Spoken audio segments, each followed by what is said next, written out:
Hi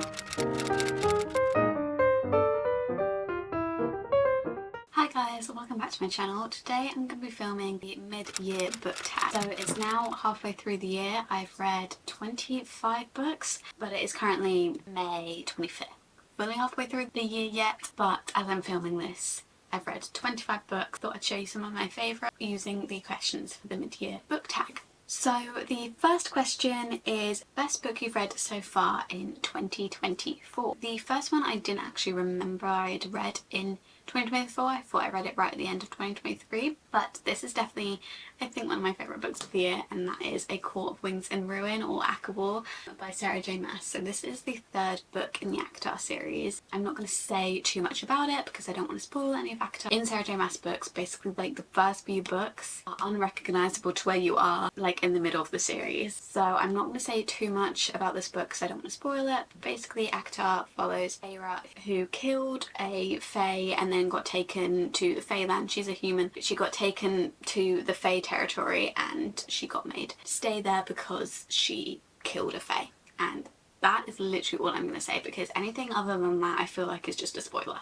And I feel like going into these books blind is the best way to go into these books. I went into these books completely blind, and that is definitely the best way to go into them. ACOTAR is the 5-star book of this series for me. The other ones were 4 stars, I think, but this one 5 stars. Probably could be a 6-star book, but I need to reread it before I decide that. As you can tell by the title, ACOTAR, this one definitely features the most war, but it has like all the best things you could want. It has like the found family, the romance, the war, the action, the emotion, everything is in this book. It was one of my favourites of the year.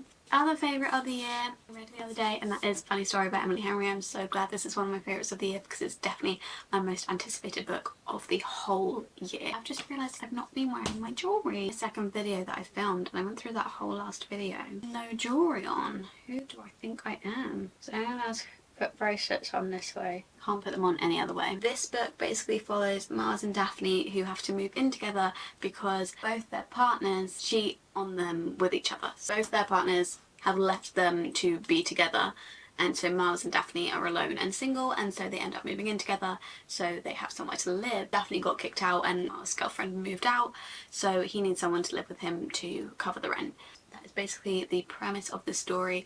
It's very cute, it's very happy, like obviously it's very emotional as well because it's Emily Henry, but I was just so happy reading this. I never wanted it to end, and I was so sad when I finished this. I almost went into a book slump, but then I picked up this book in the Throne of Glass series and I was like, next was best sequel you've read so far in 2024. I haven't actually read that many sequels. I was looking through. I've read Legendary in the Carol series, but that wasn't my favourite. And then other than that, really the only sequel I've read is Crown of Midnight in the Throne of Glass series. I read Assassin's Blade Throne of Glass and then Crown of Midnight, but Assassin's Blade is a prequel, so then Throne of Glass is the normal book, and then I think this one's the sequel. I don't really know if this is technically right. Again, another Sarah J Maas book, and another book that kind of takes a turn from the first one, so I don't want to say too much, but it doesn't take too big of a turn. But basically we follow Selena, who is an assassin. She ends up being in the king's castle, and there's weird things going on in the king's castle, and she's basically trying to figure it out while being an assassin, and that is like all I can really say about this book. But I really enjoyed it. I can't really say how much I enjoyed this because the series is on such a different plot line now that I think back to this and I'm like, we are on such a different plot line right now. I'm on Kingdom of Ash, I'm on the last one. I don't even know what my feelings are towards this one, but I definitely enjoyed it whilst I was reading it. But yeah, not my favourite one. I did enjoy it whilst I was reading it. Next is a new release you haven't read yet but want to. Obviously Sarah J Maas released a new book this year, which is the 3rd book in the Crescent City series, but I have yet to start the Crescent City series. As I said, I'm on Kingdom of Ash, so Crescent City will be the next book, but I think I am going to take a break from Sarah J Maas because I've been reading Sarah J Maas. Like my whole TBR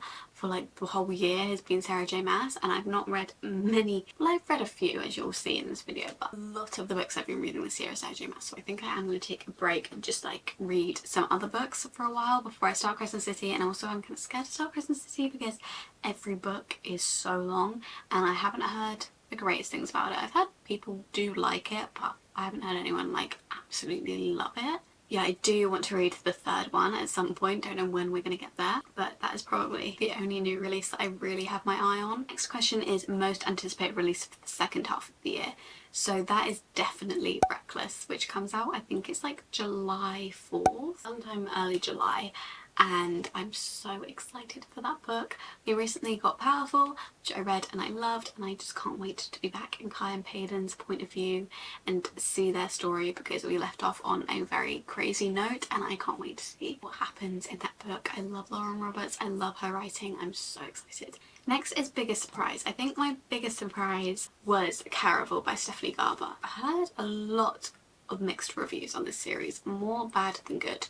I've had a lot of people just say like just get through it so you can get to Once Upon a Broken Heart, or just don't read it and just read Once Upon a Broken Heart. So I wasn't expecting to like this, but one thing about me is I have to read things in order, so I did Assassin's Blade first. I was like, if I ever read Once Upon a Broken Heart, I'm literally not going to be able to come back to Caraval and read that series because I can't do things out of order. I decided to read it, see if I liked it, and then I was like honestly expecting to like DNF it or not read the rest of the series. But I love this book. I gave this book 5 stars. I was entertained the whole way through. I don't know what it was. I just really liked the 2 main characters in this one, and I really like. It's basically set in like Caraval, which is this event that goes on where it's like this magical event, and if you win it, then you get granted a wish. It's basically like everything that happens to you in this event is like untrustworthy and you don't know what's real or what's fake, and it's like you can't trust yourself.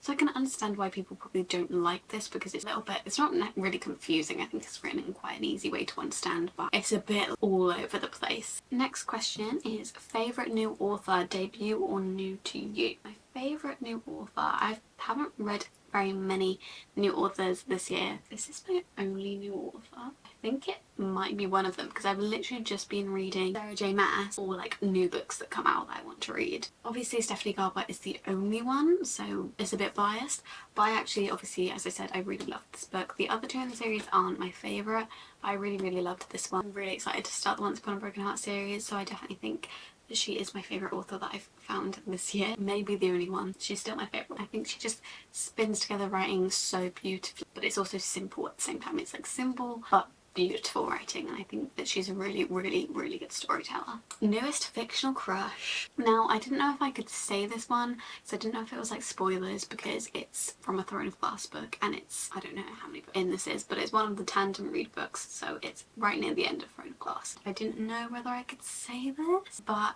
he's a side character, he's not like the main love interest, so I feel like it doesn't really matter.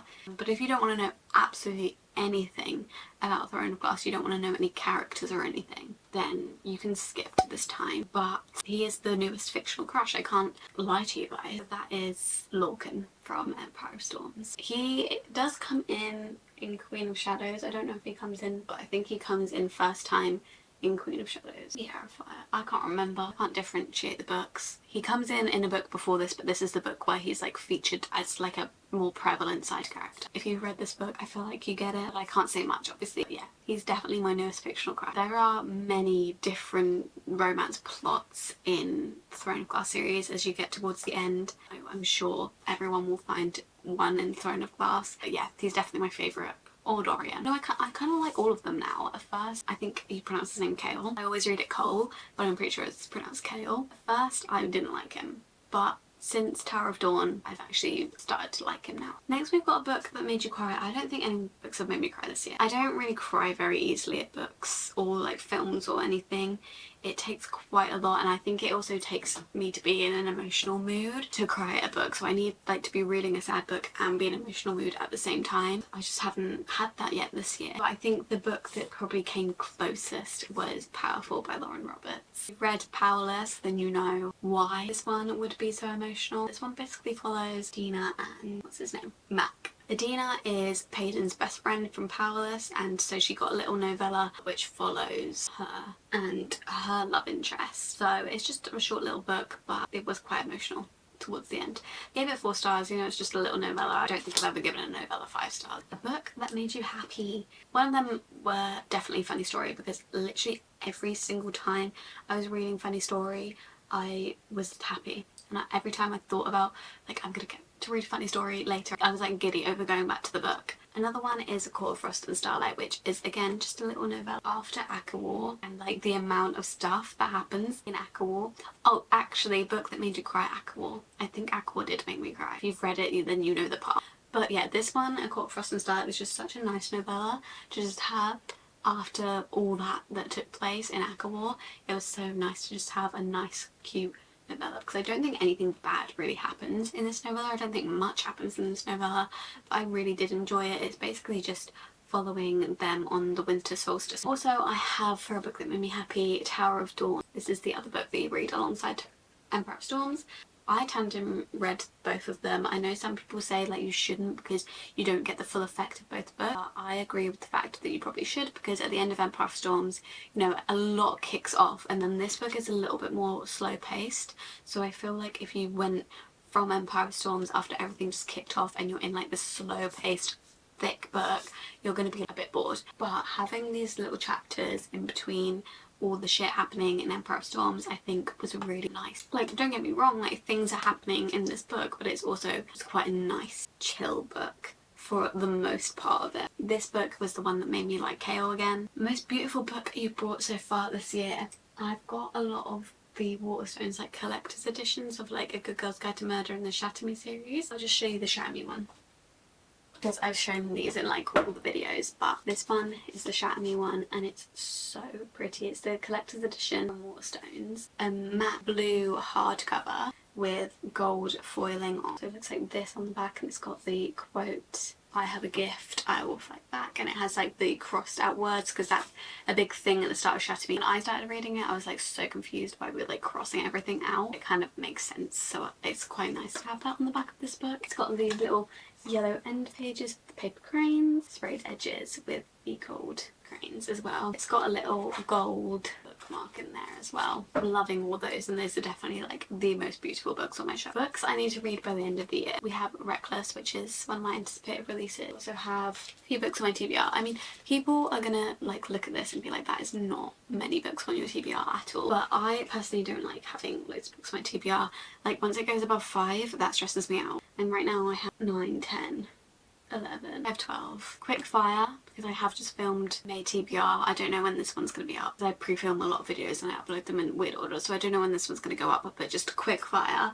We've got Rebecca, got Once Upon a Broken Heart, and The Ballad of Never After. I don't have A Curse of True Love yet because I'm waiting for the paperback because I want them all to match. We have the first book in Crescent City, House of Earth and Blood. We have Dance of Thieves. We have Hunger Games Catching Fire. We have Beartown. We have Emily Wilde's Encyclopedia of Fairies.